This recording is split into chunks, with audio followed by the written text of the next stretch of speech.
వసంత ఆ? ఏం చెట్టు అది? నాగదార చెట్టు. కాయలు కాయలు ఇద్దో ఇట్లుంటాయి. నాగదార కాయలా? నాగదార కాయలు ఆ, ఇదో ఇట్లుంటాయి నాగదార కాయలు. ఏంటి తరం అవుతాయి? ఈ కాయలు ఆ, మనకు వేడి చేసినప్పుడు ఆ, ఆ వేడి వల్ల తగ్గు వస్తుంది. ఆ, ఆ తగ్గు ఎన్నాళ్ళకు పానే బాదు. ఆ, ఆ వేడి వల్లనే ఆ, విరోచనాలు కూడా అవుతాయి. ఆ, ఆ వేడికే గడ్డలు కూడా వస్తాయి ఆడాడ.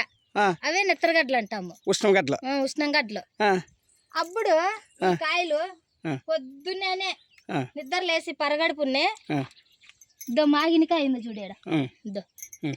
ఆ ముండ్లు ఈ ముండ్లు ఆ, ఇట్లా దుద్దేయాల దేనికైనా వేసి. నాగదారి చెట్టు అంటారా దీని? నాగదార చెట్టు. ఈ కాయలు ఇంకా ఏమన్నా పేరు ఉంటుంది అంతేనా? ఈ నాగజముడి కాయలు అంటారు. ఉమ్, ఇదో ముండ్లు ఇట్లా దుద్దేయాల.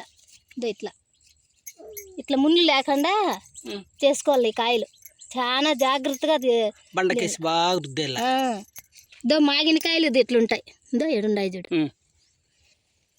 ఈ కాయలో ముళ్ళు ఉంటుంది. కాయ లోపల కూడా ముళ్ళు ఉంటుంది. ఇదే ముళ్ళు. ఇదో ఆ ముళ్ళు పాకూడదు లోపలికి. ఇదో. ఈ వైపునే ఉండేది. ఈ వైపున ఇక్కడ ఉండదు ముళ్ళు.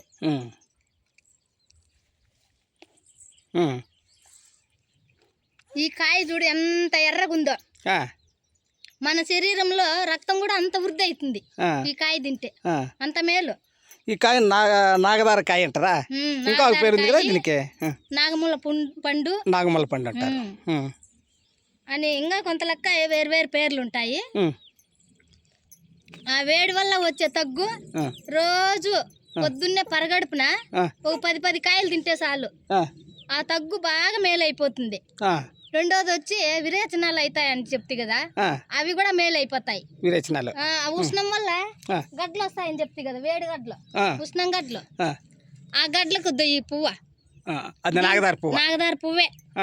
ఈ పువ్వ పెరుక్కొని పోయి కొంచెం ఉప్పు పసుపు వేసి నూరి ఆ గడ్డ ఉంటుంది చూడు, ఆ గడ్డ మీద ఇది పూసేయాలి బాగా. ఆ గడ్డలు కూడా మేలు అయిపోతాయి. ఈ వీడియో మీకు నచ్చితే లైక్ చేసి షేర్ చేసి సబ్స్క్రైబ్ చేసుకోండి.